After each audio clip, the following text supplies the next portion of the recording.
A outro é concedida a produção de fenômenos, a outro a profecia, a outro a faculdade de discernir os espíritos, a outro a variedade das línguas e ainda a outro a interpretação dessas mesmas línguas.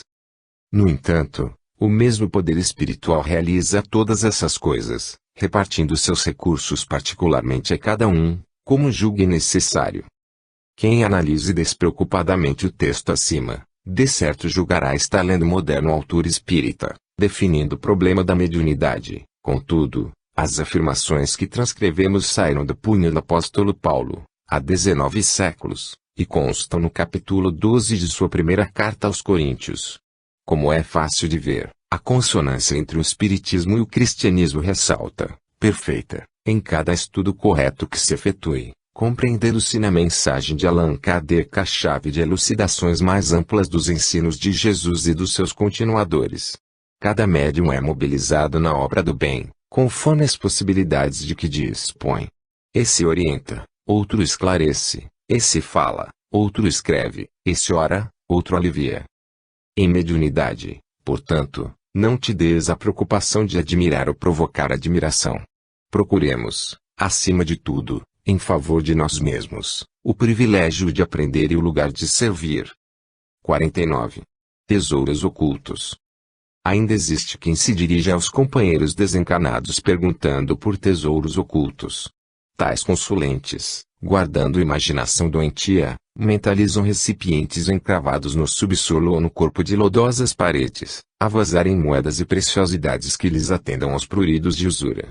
E martelam a mediunidade inexperiente e pedem sonhos reveladores. Mas os amigos espirituais, realmente esclarecidos, tudo fazem para que os irmãos da escola física não encontrem semelhantes bombas douradas que, provavelmente, lhes explodiriam nas mãos, em forma de crime. Entretanto, cada criatura humana surge do berço para descobrir os talentos que traz, independentemente da fortuna terrestre, a fim de ajudar aos outros, valorizando a si mesma. A mulher e o homem aproveitam o amor que dimana gratuitamente de Deus e erguem o santuário do lar, em que se escondem imperecíveis tesouros da alma. O professor emprega palavras que não têm preço amoedado e amontoa os tesouros da cultura e da inteligência.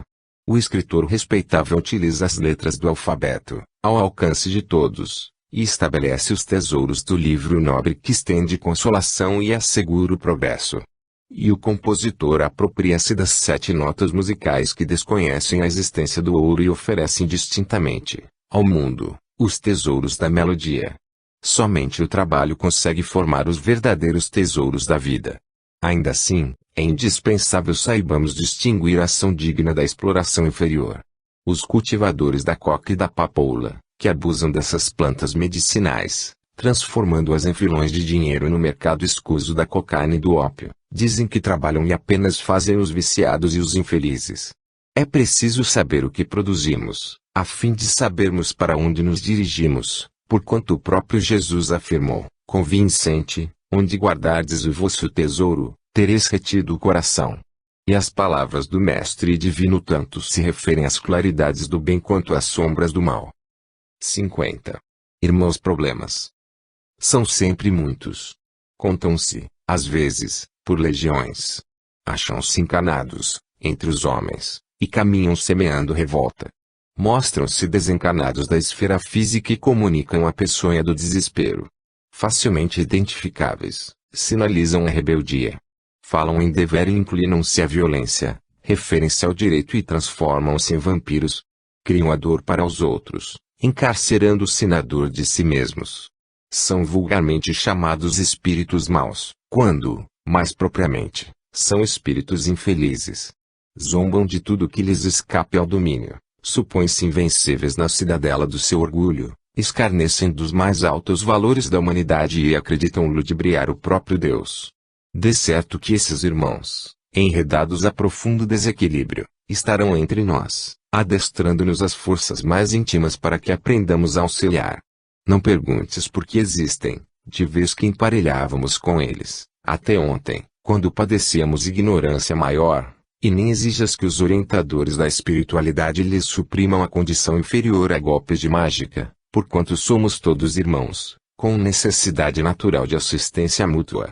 Cabe-nos, acima de tudo, a obrigação de secundar o trabalho daqueles que nos precederam e nos inspiram, realizando o melhor. Para isso, não te digas inútil. Se não prestássemos para as boas obras, por que razão nos daria Deus a flama da consciência e o sopro da vida? Contudo, não basta pregar. É preciso fazer. Os companheiros infelizes, além de serem irmãos problemas, são também nossos observadores de cada dia. Embora com sacrifício, atende a tua parte de esforço na plantação da bondade e no suor do aperfeiçoamento. Saibamos sofrer e lutar pela vitória do bem, com devotamento e serenidade, ainda mesmo perante aqueles que nos perseguem e caluniam, recordando sempre que, em todo serviço nobre, os ausentes não têm razão. 51. Bons espíritos. Quando em dificuldade, assinalas, contente, a mão que te oferta auxílio espontâneo. Se sofres, adquires ânimo novo, perante alguém que te reanima. Doente, sabes ser reconhecido a quem te socorre. Em erro, apresentas-te renovado, diante daquele que te apoia em reajuste, sem recorrer à condenação. Solitário, encontras a presença do amor no companheiro que te dirige a boa palavra. Sabes que te enganas muitas vezes, apesar do teu devotamento à verdade, e que, em muitas circunstâncias, pareces abraçar a ingratidão e a agressividade, não obstante o propósito de honrar a justiça, e, por esse motivo, dignificas todos aqueles que te estendam bondade e compreensão. Respeitas quem te não dá prejuízo. Admiras quem não te fere as convicções. Estimas a quem te ajuda sem perguntar. Abençoas a quem não te cria problemas. Agradeces a quem te aprecia nobre intenção. Em suma, recolhes reconforto e felicidade junto de todo aquele que te aceita como és, amparando-te as necessidades sem exigir-te certificados de perfeição e exames de consciência. Pelo auxílio que recebes, conheces, perfeitamente, o auxílio que podes prestar. Identificarás, assim, facilmente, a condição do amigo desencanado. Se ele deseja comunicar-te o bem a que aspira, em favor de si mesmo, não permitirá que faças ao próximo aquilo que não queres te seja feito. O bom espírito, por isso, não é somente aquele que te faz bem, mas, acima de tudo, o que te ensina a fazer bem aos outros para que sejas igualmente um espírito bom. 52. Pedidos. Não peças aos amigos espirituais para que te rasguem um veio de ouro. A fortuna imerecida pode sepultar-te o coração na cova da preguiça. Não peças aos benfeitores da vida maior para que sejas conduzido ao leme do poder. A autoridade inoportuna pode encurralar-te no fogo da violência. Não peças aos instrutores de outras esferas que te ofertem segredos da perfeição corpórea. A beleza efêmera pode situar-te no vício. Não peças aos mensageiros divinos o privilégio da posse. A posse mal conduzida atrai os milhafres da usura. Não peças aos companheiros desencanados os enfeites da fama. A fama, sem alicerces respeitáveis, atrai as víboras da calúnia. Não peças aos emissários do Senhor os regalos do conforto excessivo. A escravidão do conforto excessivo atrai os gafanhotos da inveja. Pede a todos eles para que te amparem o próprio aperfeiçoamento, porque, aprimorando a ti mesmo, perceberás que a existência na Terra é estágio na escola da evolução, em que o trabalho constante nos ensina a servir para merecer e a raciocinar para discernir. 53. A escola do coração. O lar, na essência, é a academia da alma.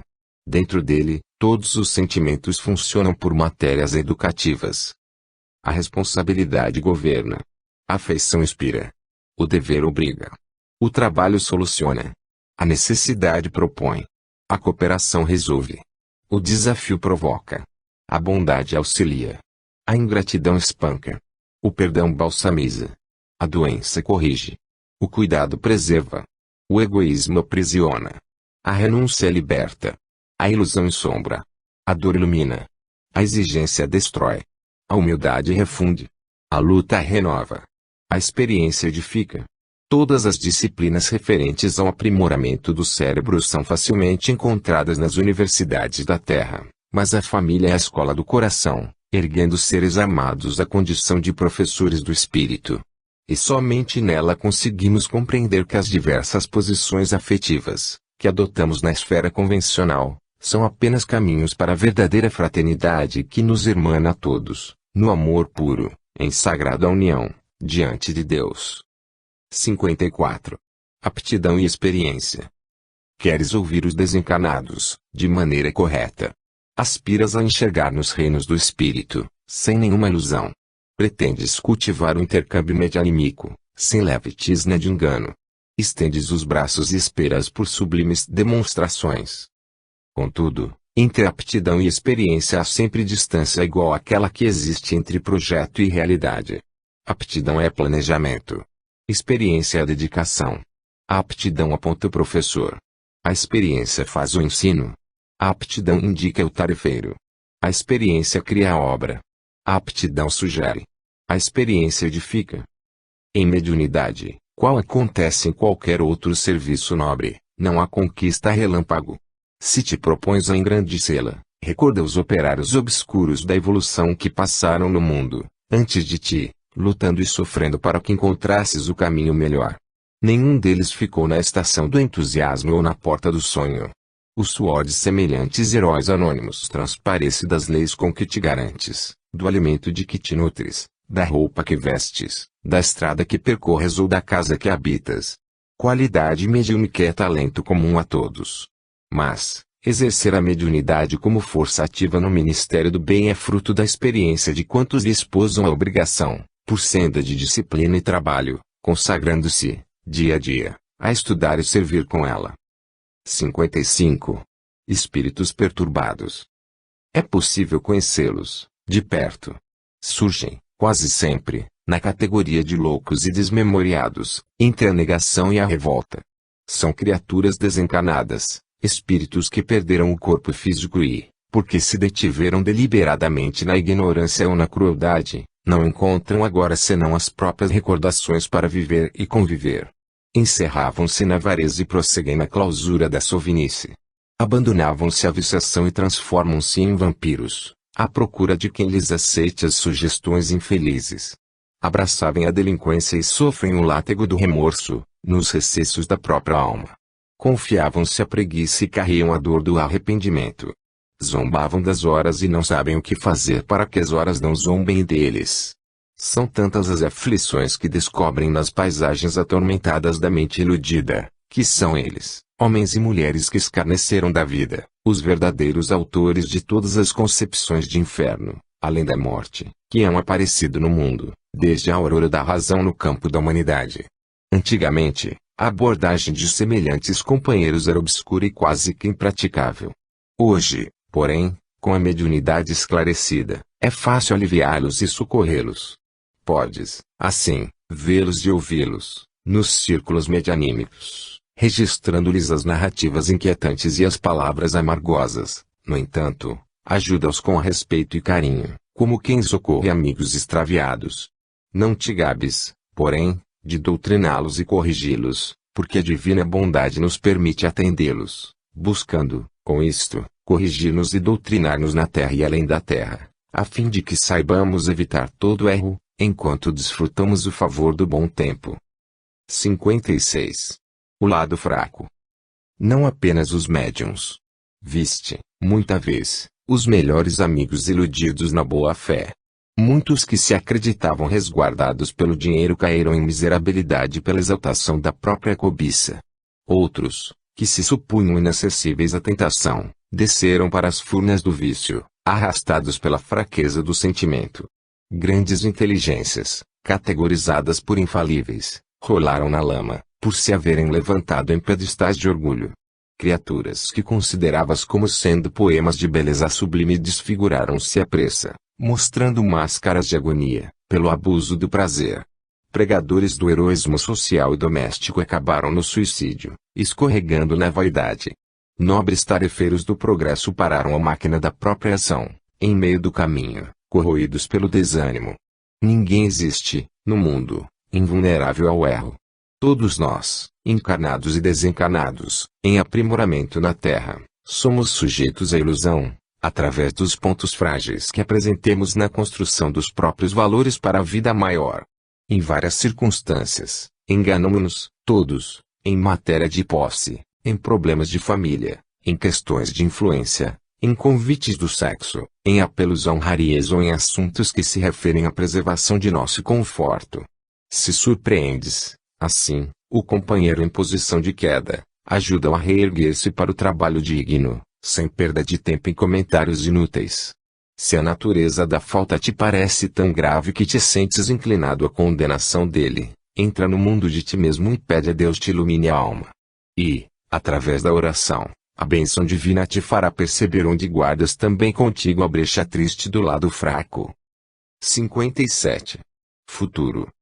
Se pesquisas praticamente o futuro, contempla a faixa de terra que o abandono confiou a secura. Se não lhe estendes braços amigos, podes perfeitamente vaticinar-lhe o amanhã, porque o amanhã, para todo solo relegado ao desleixo, será sempre desolação. Mas se lhe buscas a água viva no próprio seio, removendo areia e detrito, ninguém consegue prever a excelência do oásis que se erguerá do deserto. Em verdade, toda a gente avalia, com segurança, o futuro do mal, quando o mal é conservado. Entretanto, pessoa alguma conseguirá predizer toda a glória do bem, quando o bem aparece. Transplantemos a imagem para o campo da vida. Se cultivas a intolerância, não precisas perguntar quanto à colheita de aversões que obterás fatalmente. Se estimas o abuso, não precisas recorrer aos decifradores da sorte para conhecer o desequilíbrio a que te projetas. Se foges ao dever que te cabe, não precisas inquirir adivinhadores para saber quanto doem as consequências da deserção. Se contrais uma dívida, não precisas ouvir revelações de outro mundo para reconhecer a obrigação de pagar.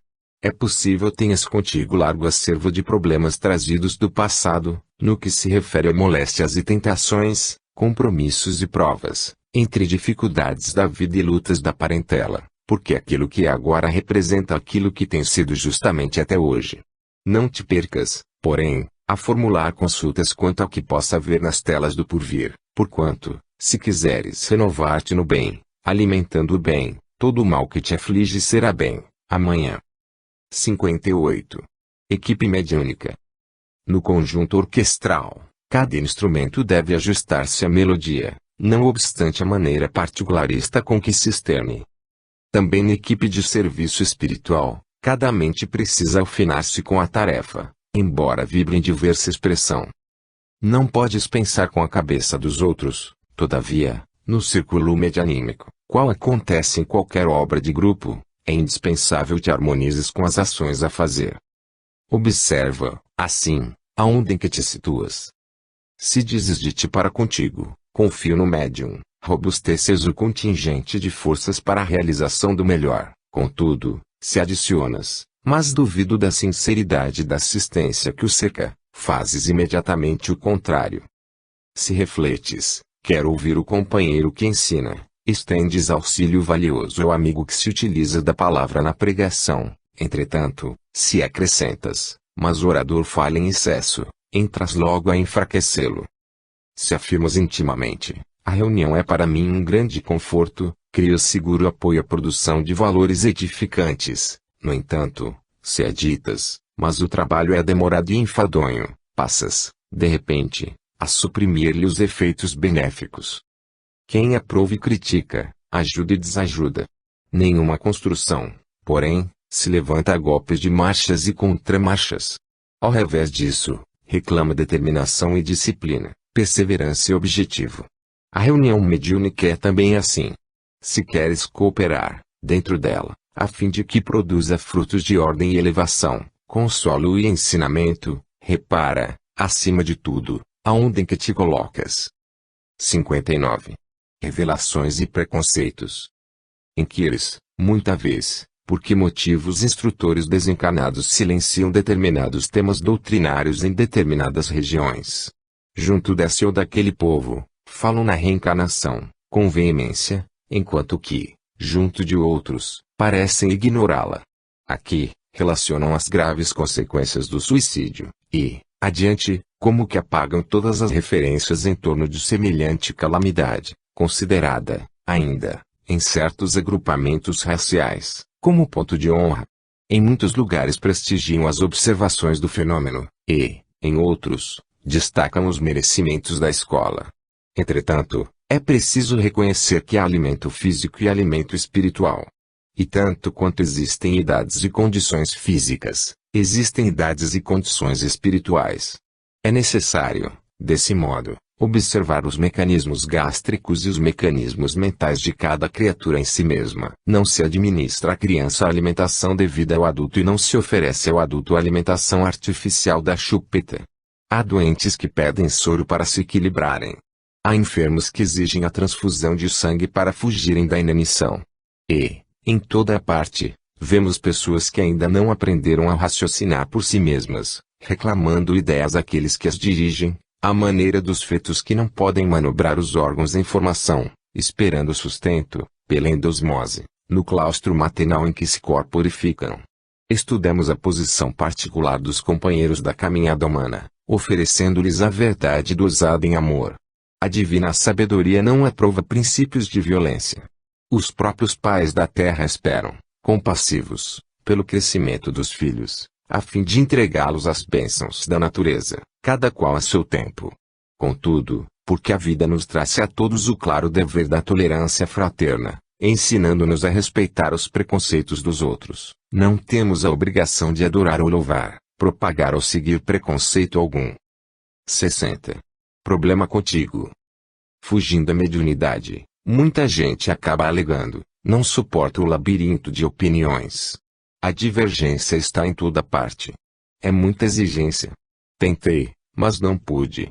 Não sou cobaia. Aguente quem quiser. Não quero complicações. É luta demais. E acrescenta, Deus não castiga. E não é por eu deixar a mediunidade que o mundo se tornará pior. Sim, o Criador não condena as criaturas, mas corrige as criaturas desajustadas, por intermédio de suas leis. Ele é a sabedoria infinita e determina, através da cultura, o erguimento da escola em socorro aos analfabetos, mas não arranca as trevas do espírito quantos se acomodam nas furnas da ignorância.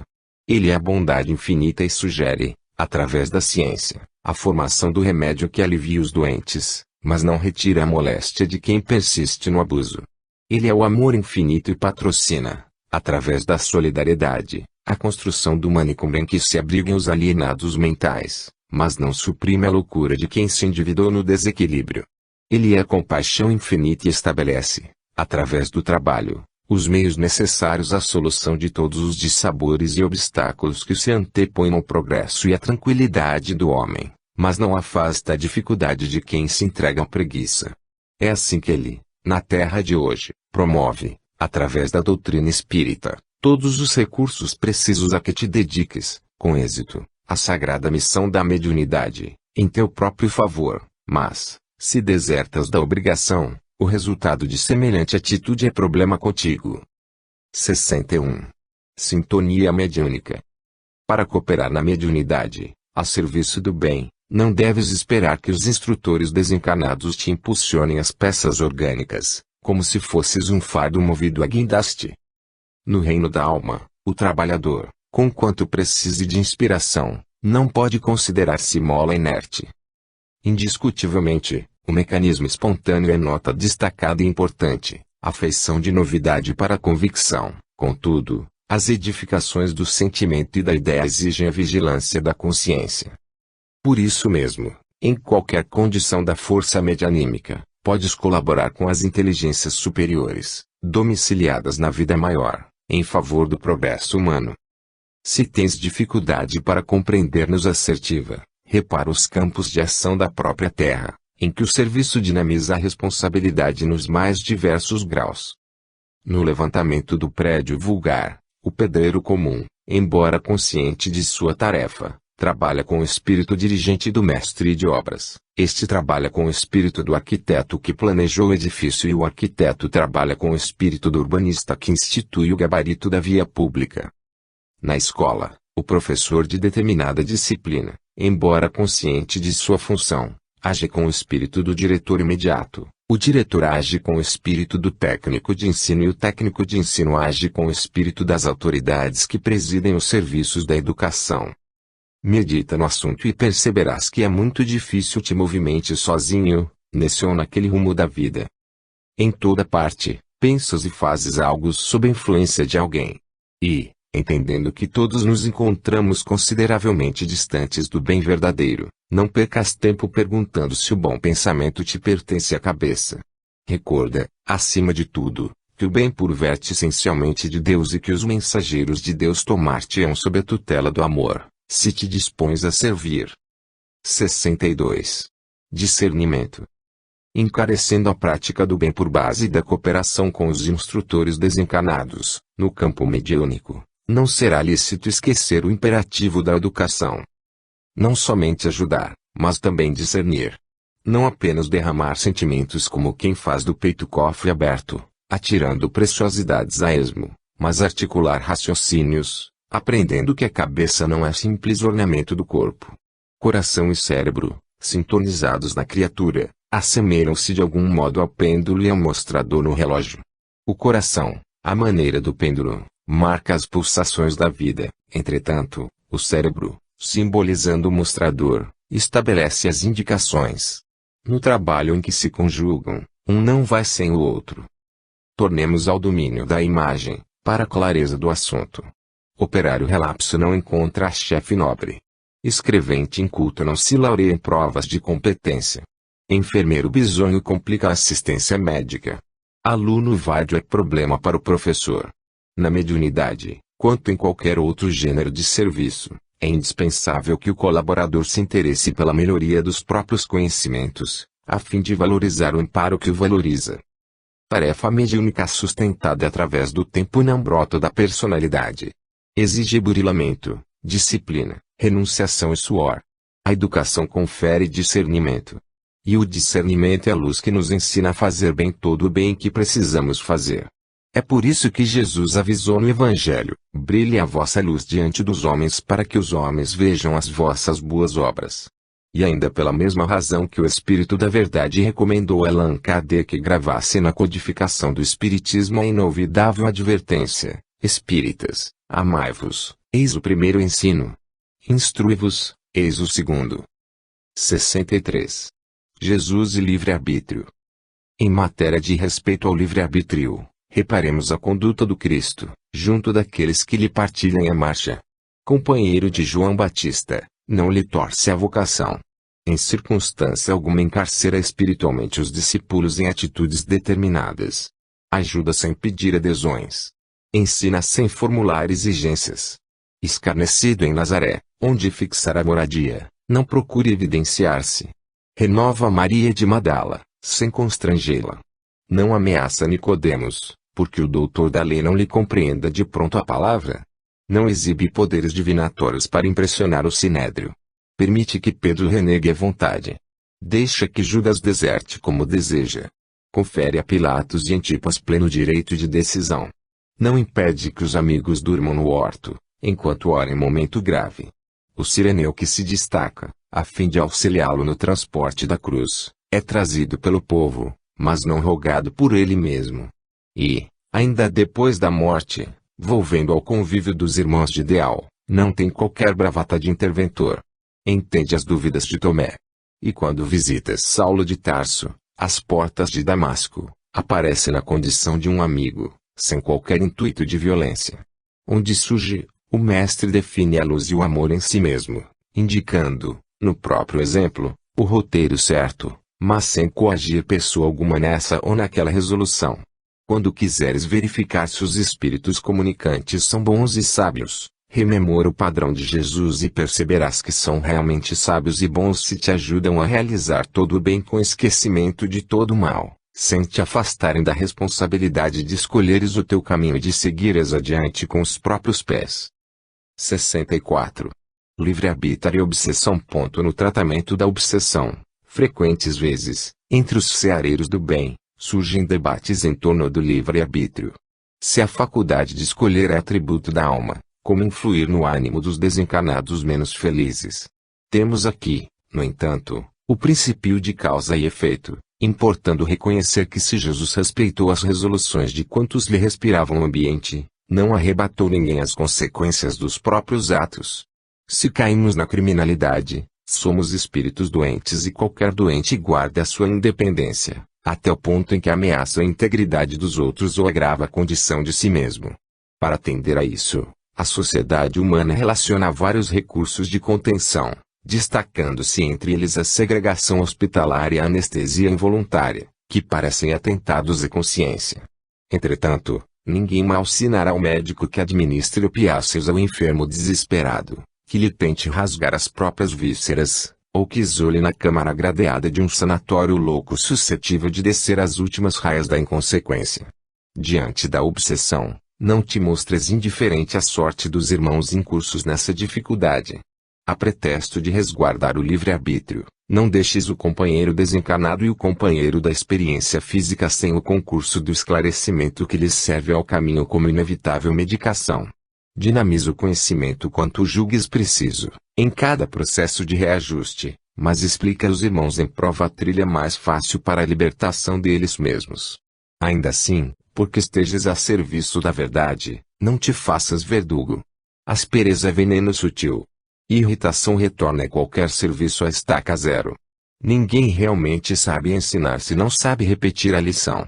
Socorre obsessor e obsidiado, incutindo-lhes a verdade dosada em amor. Contudo, recorda que o veículo de semelhante remédio é paciência e paciência. 65. Obrigação primeiramente. Faze da mediunidade o instrumento com que possas desferir, entre as criaturas irmãs, o teu hino de amor. Entretanto, não lhe situes os acordes em leilão. Quanto o sol, que não negocia com a própria luz, o espírito não mercadeja com os próprios sentimentos. Se a vaidade te exagera o valor, pensa um pouco e reconhecerás que a vida, junto de ti, pode suscitar a formação de valores novos que te lancem todas as possibilidades em plena sombra. E quando a ambição busca elevar-te à galeria de ouro, reflete na agonia mental de todos aqueles que descem da galeria de ouro para a névoa da morte. Mediunidade é talento divino nas tuas mãos e a divina bondade nunca se vende. Se pudéssemos definir Deus, seria lícito repetir que Deus é amor e o amor é trabalho do bem por todas as direções. O trabalho, desse modo, é o alicerce da existência produtiva, assim como a raiz é o fundamento da árvore.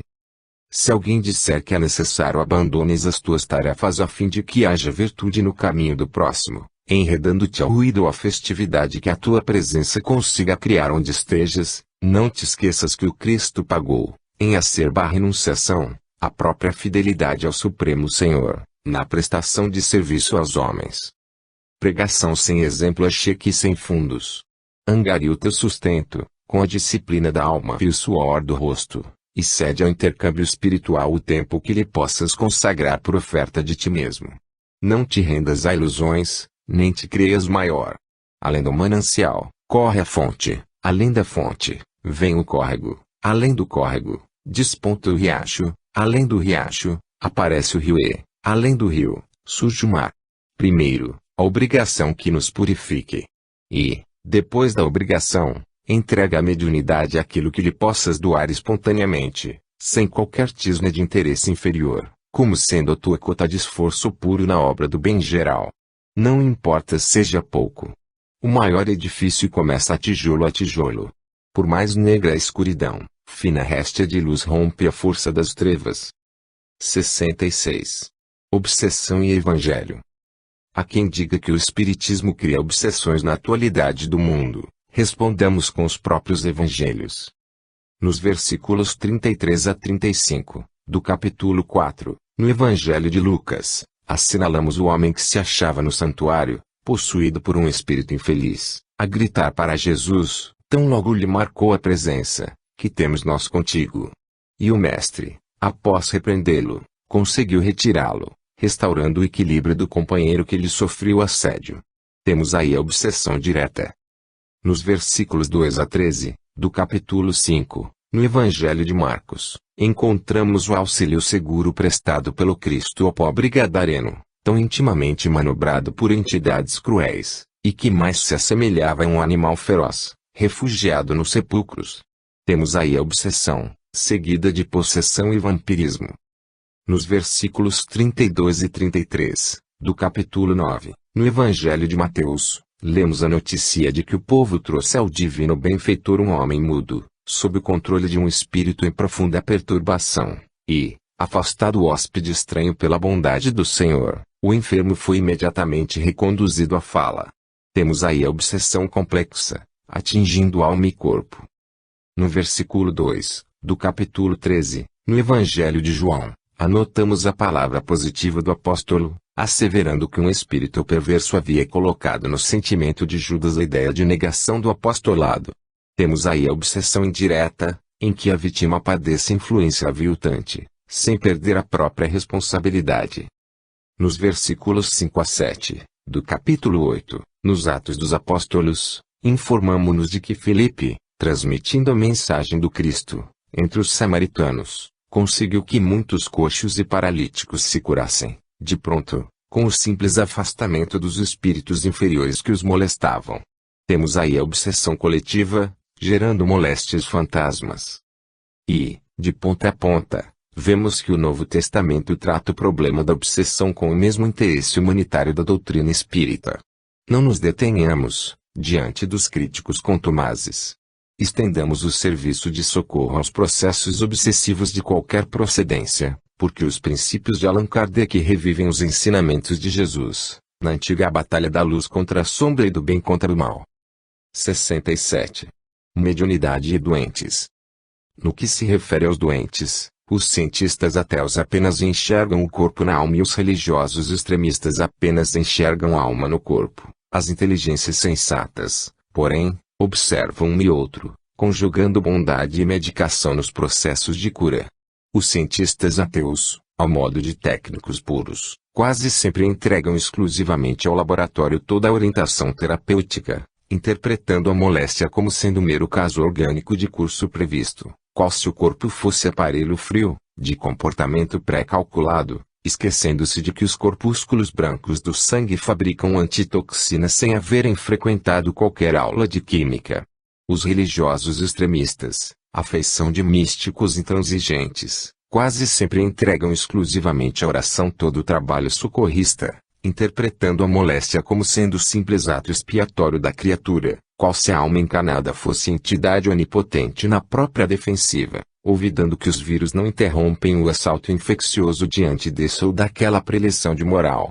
As inteligências sensatas, no entanto, percebem que o corpo se move à custa da alma, sabendo, porém, que a alma, no plano físico, precisa do corpo para manifestar-se, embora reconheçam que toda a reação substancial procede do interior para o exterior, razão pela qual, em todos os tratamentos, como ação supletiva, será lícito recorrer às forças inesgotáveis do espírito.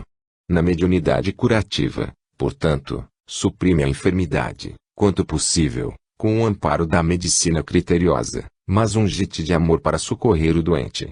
A solidariedade ergue o índice da confiança e a confiança mobiliza instintivamente os recursos da natureza. Pronuncia a prece que reconforte e estende o passe magnético que restaure, como se fossem pedaços de teu próprio coração em forma de auxílio. Sobretudo, não envenenes o ânimo de quem sofre. Ainda mesmo diante dos criminosos e viciados que a doença arruína, levanta a voz e alongue os braços, sem qualquer nota de azedia ou censura, recordando que possivelmente estaríamos nós no lugar deles se tivéssemos padecido as provas e tentações nas quais sucumbiram, agoniados. Seja quem for o doente do qual te aproximes, compadece-te quantas vezes se fizerem necessárias, entendendo que é preciso aprender a ajudar o necessitado, de maneira que o necessitado aprenda a ajudar a si mesmo. Somente assim descobrirás, tanto em ti quanto nos outros, o surpreendente poder curativo que dimana, ilimitado e constante, do amor de Deus. 68. Sabes? Tanto quanto os médiuns, nós todos, todos nós, na assimilação da ideia espírita, recebemos uma luz alimentada pela essência do Evangelho. E a missão da luz, acima de tudo, é revelar a fim de que possamos compreender. Todos guardamos, assim, a faculdade superior de entender para auxiliar. Nunca te afirmes, desse modo, sem orientação. Sabes que te encontras na Terra, não somente resgatando o passado, mas também construindo o futuro. Sabes que os parentes enigmas, em verdade, são credores que deixaste à distância, reincorporados agora na faixa de teus dias, a fim de que solvas os compromissos da tua alma e aprendas quanto dói complicar os destinos alheios. Sabes que os ofensores, transfigurados em verdugos, na maioria das vezes são grandes obsidiados por entidades sombrias, colocados diante de ti pelo mundo, à maneira de testes longos, em que possas demonstrar praticamente a virtude que ensinas. Sabes que as dificuldades, semelhando espinheiros magnéticos no campo de trabalho, são recursos que a vida te oferece, de modo a que não falhes na conquista da experiência. Sabes que a dor, parecendo braço invisível no pensamento, guarda a função de alertar-te contra quedas maiores nos resvaladouros da ignorância. Unge-te, pois, de caridade e de paciência, se aspiras a executar o que deves. O preço da vitória chama-se luta. Ideia espírita é lâmpada acesa, para que todos vejamos claro, e a existência na Terra é caminho para a esfera superior. Não te lastimes se a subida aborrece e cansa, pela cruz que carregas. Ora pelos que te perseguem e abençoa os que te injuriam. Quantos julgavam haver aniquilado o Cristo, no alto de um monte, apenas conseguiram transformá-lo em baliza de luz. 69. Atualidade espírita. Espíritas. O mundo de agora é o campo de luta que fostes conclamados para servir. Todas as rotas oferecem contradições terríveis. A cada trecho, surpreendemos os que falam em Cristo, negando-lhe testemunho. Ouvimos os que pregam desinteresse, agarrando-se à posse, os que se referem à união, disseminando a discórdia, os que exaltam a humildade, embriagando-se de orgulho, e os que receitam sacrifício para uso dos outros, sem se animarem a tocar com um dedo os fardos de trabalho que os semelhantes carregam. Ontem, contudo, noutras reencarnações, éramos nós igualmente assim. Recorríamos à cruz do Senhor, talhando cruzes para os braços do próximo, exalçávamos o desprendimento, entronizando o egoísmo, louvávamos a virtude, endossando o vício, e clamávamos por fraternidade, estimulando a perseguição a quem não pensasse por nossa cabeça. Hoje, no entanto, a doutrina espírita restaura para nós o Evangelho, em versão viva e simples. Não mais o Cristo abençoando a carniçaria da guerra. Não mais o Cristo monumentalizado em prata e ouro. Não mais a escravidão religiosa, imaginariamente do Cristo. Não mais imposições e convenções, supostas do Cristo. Agora, como devia ter sido sempre, encontramos no Mestre Divino companheiro da humanidade, ensinando-nos a crescer no bem para a vida vitoriosa. Não nos baste, pois, simplesmente crer. Em toda parte, é necessário sejamos o exemplo do ensino que pregamos, porque, se o Evangelho é a revelação pela qual o Cristo nos entregou o mais amplo conhecimento de Deus, a doutrina espírita é a revelação pela qual o mundo espera mais amplo conhecimento do Cristo, em nós e por nós. 70. Mediunidade e dúvida. Quando a sombra da dúvida se interponha entre o campo de ação e a tua faculdade medianímica, contempla o necessitado que te espera o serviço. Se fosses o companheiro subguante da enfermidade, qual se lâminas de fogo lhe cortassem as vísceras, agradecerias as mãos que se erguessem, generosas, no passe magnético em teu benefício. Se fosses o irmão que exibe a epiderme em largas feridas, como se envergasse roupa anodoada de chagas, mostrarias imensa gratidão aos dedos que te ofertassem o fluido restaurador. Se fosses o alienado mental, de que tanta gente se afasta, tomada de inquietação, de certo acolherias por bênção do alto a exortação que te ajudasse a superar o desequilíbrio. Se fosses a pessoa desesperada nas últimas fronteiras da resistência, à beira do suicídio ou do crime, revelarias reconhecimento profundo a quem te desse a frase de apaziguamento, sustando-te a queda. Se fosses pai ou mãe, esposo ou esposa, filho ou amigo da criatura presa nas malhas da obsessão, agradecerias, feliz, a palavra renovadora de quem se expressasse na tarefa do auxílio. Se fosses o doente, na ansiedade comatosa da despedida, abraçarias por recurso divino a prece amiga de quem te doasse serenidade e esperança para a viagem da morte. Se trouxesses a dor contigo, não vacilarias em acreditar que o próximo tem a obrigação de estender-te consolo e enfermagem, compreensão e remédio. O escrúpulo é naturalmente compreensível toda vez que o mal nos espreita os movimentos, contudo, ante o socorro correto à necessidade dos outros, o escrúpulo, quase sempre, é válvula à exaltação da preguiça. Quem despende o mais mínimo esforço no bem, recebe todo o apoio do bem eterno, Assim como a tomada humilde e fiel recolhe da usina toda a força de que se mostre capaz. Se duvidas do nosso dever de auxiliar os semelhantes, através da mediunidade, observa a obra imensa do Evangelho e pensa no que seria de nós, se Jesus houvesse duvidado de Deus. 71. Inspiração. Em qualquer consideração sobre a mediunidade, não te esquives à inspiração, campo aberto a todos nós e no qual todos podemos construir para o bem, assimilando o pensamento da esfera superior. Não vale fenômeno sem proveito. Um homem que enxergasse, num vale de cegos, sem diligenciar qualquer auxílio aos irmãos privados da luz, não passaria de uma lente importante, entregue a si mesma. Aquele que conversasse numa província de mudos, fugindo de prestar-lhes concurso na reconquista da fala, assemelhar-se-ia tão somente a uma discoteca ambulante. Quem se locomovesse à vontade, numa terra de paralíticos, negando-lhes apoio para que readquirissem a herança do movimento, seria para eles uma ave rara e anormal, agindo em forma humana. A pessoa que ouvisse, numa ilha de surdos, desertando da cooperação fraterna para que reaprendessem a escutar, seria apenas uma registradora de sons. A criatura que ensinasse lógica e conduta numa colônia de alienados mentais e não procurasse o meio, ainda que simples, de amparar-lhes o retorno à razão, estaria, entre eles, como arquivo de máximas inassimiláveis. Não te asseveres incapaz de servir, porque te falte mais ampla incursão no inabitual. Recurso psíquico, sem função no bem, é igual à inteligência isolada ou ao dinheiro morto, excelentes aglutinantes da vaidade e da sovinice. De toda a ocorrência, observa o préstimo. E certos de que o pensamento é onda de força viva que nos coloca em sintonia com os múltiplos reinos do universo, busquemos a inspiração do bem para o trabalho do bem que nos compete, conscientes de que as maravilhas mediúnicas, sem atividade no bem de todos, podem ser admiráveis motivos a preciosas conversações entre os esbanjadores da palavra, mas, no fundo, são sempre o exclusivismo de alguém, sem utilidade para ninguém. 72. Obsessão e cura. Alguém, certa feita, indagou de grande filósofo como classificaria o sábio e o ignorante, e o filósofo respondeu afirmando que considerava um e outro como sendo o médico e o doente. No entanto, acrescentamos nós, entre o médico e o doente existe o remédio. Se o enfermo guarda a receita no bolso e foge à instrução indicada, não adianta o esforço do clínico ou do cirurgião que despendem estudo e tempo para servi-lo. Que a obsessão é a moléstia da alma, não a negar.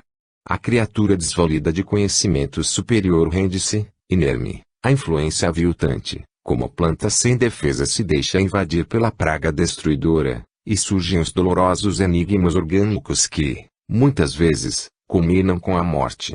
Dispomos, contudo, na doutrina espírita, à luz dos ensinamentos do Cristo, de verdadeira ciência curativa da alma, com recursos próprios à solução de cada processo morboso da mente, removendo o obsessor obsidiado, como agente químico ou a intervenção operatória suprimem a enfermidade no enfermo, desde que os interessados se submetam aos impositivos do tratamento.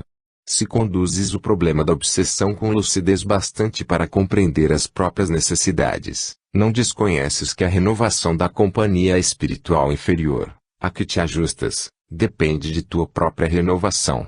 Ouvirás preleções nobres, situando-te os rumos. Recolherás, daqui e dali, conselhos justos e precisos. Encontrarás, em suma, nos princípios espíritas, apontamento certo e exata orientação. Entretanto, como no caso da receita formulada por médico abnegado e culto, em teu favor, a lição do Evangelho consola e esclarece, encoraja e honra aqueles que a recebem, mas, se não for usada, não adianta. 73. Aliança Espírita. Aliando as sociedades espíritas para salvaguardar a pureza e a simplicidade dos nossos princípios, é forçoso considerar o imperativo da aproximação, no campo de nós mesmos. De certo, ninguém pode exigir que o próximo pense com cabeça diversa da que possui. Cada viajante vê a paisagem da posição em que se coloca e toda a posição renova as perspectivas. União, desse modo, para nós, não significa a imposição do recurso interpretativo, mas, acima de tudo, entendimento mútuo de nossas necessidades, com o serviço da cooperação atuante, a partir do respeito que devemos uns aos outros. Iniciemos, assim, a nossa edificação de concórdia aposentando a lâmina da crítica. Zurzir os irmãos de luta é retalhar-lhes a própria alma, exaurindo-lhes as forças. Se o companheiro fala para o bem, ainda que sejam algumas frases por dia, estende-lhe concurso espontâneo para que enriqueça o próprio verbo. Se escreve para construir, ainda que seja uma página por ano, encoraja-lhe o esforço nobre. Se consagra energias no socorro aos doentes, ainda que seja vez por outra, incentiva-lhe o trabalho. Se consegue dar apenas migalha no culto da assistência aos que sofrem, auxilia-lhe o passo começante nas boas obras. Se vive afastado das próprias obrigações, ora por ele, em vez de açoitá-lo, e, se está em erro, ampara-lhe o esclarecimento, através da colaboração digna, lembrando que azedia agrava a distância. Educarás ajudando e unirás compreendendo. Jesus não nos chamou para exercer a função de palmatores na instituição universal do Evangelho, e, sim, foi categórico ao afirmar, os meus discípulos serão conhecidos por muitos se amarem. E Allan Kardec, explanando sobre a conveniência da multiplicação dos grupos espíritas, asseverou claramente, no item 334, do capítulo 29, de O Livro dos Médiuns, que esses grupos, correspondendo-se entre si, visitando-se, permutando observações, podem formar, desde já, o núcleo da grande família espírita que um dia consorciará todas as opiniões e reunirá os homens por um único sentimento, o da fraternidade, trazendo o cunho da caridade cristã. 74. Eles sabem. Quando à frente do companheiro que sofre, determina a verdadeira superioridade moral, te imagines no lugar dele, a fim de que a tua palavra lhe sirva de refrigério e lição. Excetuando as criaturas deliberadamente enfurnadas na ignorância ou bestializadas no crime, que reclamam a compaixão da providência divina, ninguém se aprisiona em armadilhas do erro, agindo de própria vontade. Aqui, alguém abraçou a delinquência, admitindo que afeto seja capricho.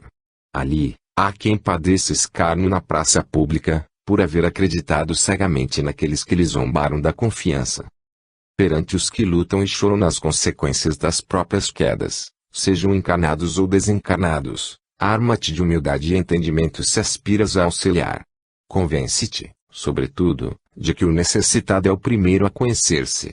O doente sabe em que ponto do corpo se lhe encrava a enfermidade e não aguarda acusações porque se desgoverna nos momentos de crise. Pede socorro e medicação. O mutilado sabe que peça lhe falta no carro orgânico e não aguarda acusações porque exibe forma imperfeita. Pede auxílio e recurso. O faminto sabe que tem o estômago torturado e não aguarda acusações porque se aflige em descontrole. Pede um prato de pão. O sedento sabe que carrega consigo o tormento da secura e não aguarda acusações pelos esgares que mostra. Pede um copo de água fria. Assim também, os que tombaram na culpa conhecem, por si mesmos, o labirinto de sombra em que jazem situados e não aguardam acusações maiores que as da própria consciência, em se vendo dimentados e cegos, humilhados e infelizes. Diante, pois, do irmão que caiu em remorso e rebeldia, azedume ou desespero, não lhe batas nas chagas. Se queres efetivamente reajustá-lo, deixa que o teu amor apareça e lhe tanja as cordas do coração. 75. Expliquemos. Não desconheces que a doutrina espírita é a reviviscência do cristianismo em sua pureza. Nos primeiros tempos do Evangelho, os apóstolos da ideia edificante eram os médiuns da Boa Nova, espalhando-lhe os ensinos. Hoje, o Espiritismo é a palavra que os complementa. Disse Jesus, necessário vos é nascer de novo. Apontemos que o Mestre não se refere apenas ao renascimento simbólico pela atitude, valioso mas insuficiente, e, sim, a reencarnação, em que o espírito se aprimora de corpo em corpo. Disse Jesus, enquanto não vos tornardes quais crianças, não entrareis no reino de Deus. Esclareçamos que o Mestre não aprova a inexperiência, e sim nos convida à simplicidade, a fim de que possamos viver sem tabus e sem artifícios. Disse Jesus, considerai os lírios do campo que não fiam e nem tecem e, entretanto, Salomão, com toda a sua glória, jamais conseguiu vestir-se como um deles. Registremos que o Mestre não apoia a preguiça, em nome da fé, e, sim, dá ênfase justa ao dever cumprido, no qual ninguém precisa assaltar os recursos dos outros, a pretexto de garantir a própria felicidade, porquanto o lírio do campo, onde medre, atende à função que lhe cabe na economia da natureza. Disse Jesus: quem se humilhar será exaltado. Anotemos que o mestre não encoraja os que se fazem de tolos para senhorear o melhor quinhão na mesa do oportunismo, e, sim, estimula os que se sustentam leais à reta consciência, prosseguindo, sem perturbar os próprios irmãos, no labor que a providência divina lhes concede realizar. Disse Jesus: amai os vossos inimigos, fazei bem aos que vos fazem mal e orai pelos que vos perseguem e caluniam. Assinalemos que o mestre não espera se transformem os discípulos em legião de louva-minheiros dos delinquentes importantes da terra, e sim nos aconselha a respeitar os adversários pela sinceridade que demonstrem, dando-lhes campo de ação para que façam, melhor que nós, a tarefa em que nos criticam, continuando, de nossa parte, na execução dos compromissos que nos competem, cultivando a paciência praticada por ele mesmo, quando ajudou aos próprios perseguidores, através do exemplo silencioso, sem aplaudir-lhes a crueldade. Disse Jesus: mas aquele Consolador, o Espírito Santo que meu Pai vos enviará em meu nome, vos esclarecerá em todas as coisas e vos fará lembrar tudo quanto vos tenho dito. Mostremos que o Mestre não se reporta a acontecimento cósmico em desacordo com as leis naturais, e sim a doutrina espírita, pela qual os espíritos santificados na evolução voltam ao mundo, aclarando as sendas da vida e reafirmando o que ele próprio nos ensinou. Não faças de tua convicção e senso a idolatria. Recorda que, em doutrina espírita, é preciso estudar e aprender, entender e explicar. 76. Imã. Perto, muito perto de ti, estão todos aqueles que já te precederam na viagem da morte. Aqueles que subiram para o alto dos montes se referem à luz, no entanto, os que desceram para as furnas do vale agitam-se na sombra. Quantos se sublimaram, no suor do serviço, mostram que vale a pena lutar e padecer, para que o bem se faça, e apelam para o bem, porque Deus é amor. Contudo, os que se agarram às paixões inferiores mergulham-se nas trevas, como os seres do lodo, e, em largo desespero, convidam para o mal, a que se prendem, fracos, em tremenda ilusão. Todos os que marcharam no extremo auxílio aos outros ensinam-te, pacientes, a converter espinhos em roseirais eternos, mas quantos desprezaram as criaturas irmãs, no apego desvairado à posse de si mesmos, induzem-te a fazer de rosas passageiras duros espinheirais. Não afirmes, sou pedra. Nem digas, não percebo. No lar do pensamento, estamos todos juntos. Cada espírito escolhe a força em que se inspira. O raciocínio manda. O sentimento guia.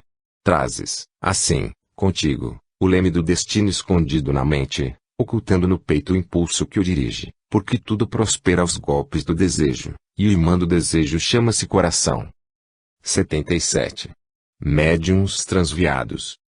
No que se refere aos médiuns abandonados a si próprios, imaginemos vontade nos instrumentos de que se vale o homem na sustentação do progresso. A caneta nobre que se negasse a escrever, com medo de errar, terminaria, de certo, numa carroça de lixo, preterida por algum lápis humilde que prestasse concurso de boa vontade. O automóvel distinto que desertasse do trabalho, com a desculpa de preservar-se contra a lama e a poeira, perderia o devotamento do motorista e seria desarticulado por mãos estranhas. O piano que tentasse desfigurar acordes e melodias afastaria a atenção do musicista, acabando disfarçado em prateleira obscura. O martelo que se impusesse ao operário, revelando o propósito de menosprezar-lhe a cabeça, seria naturalmente largado à própria sorte, para cair talvez sob o domínio de algum criminoso vulgar. Mediunidade é talento divino para edificar o consolo e a instrução entre os homens. Os espíritos benevolentes e sábios convidam as criaturas para colaborarem com eles na obra de esclarecimento e elevação da humanidade. Os medianeiros que aderem, renascem no mundo com os característicos da instrumentação ideal. Algumas vezes, no entanto, em plenitude das forças físicas, os tarefeiros do intercâmbio, enganados por transitórias facilidades materiais, recusam-se ao compromisso assumido. Instados pelos instrutores da vida maior, durante muito tempo, para que se desincumbam dos seus mandatos, afirmam-se com receio da humilhação e da crítica, ou exploram situações, sequiosos de luxo e poder. Os benfeitores espirituais, por fim, renunciam à insistência construtiva, deixando-os entregues a si mesmos. Então, semelhantes criaturas, que renasceram no corpo terrestre para a função da mediunidade,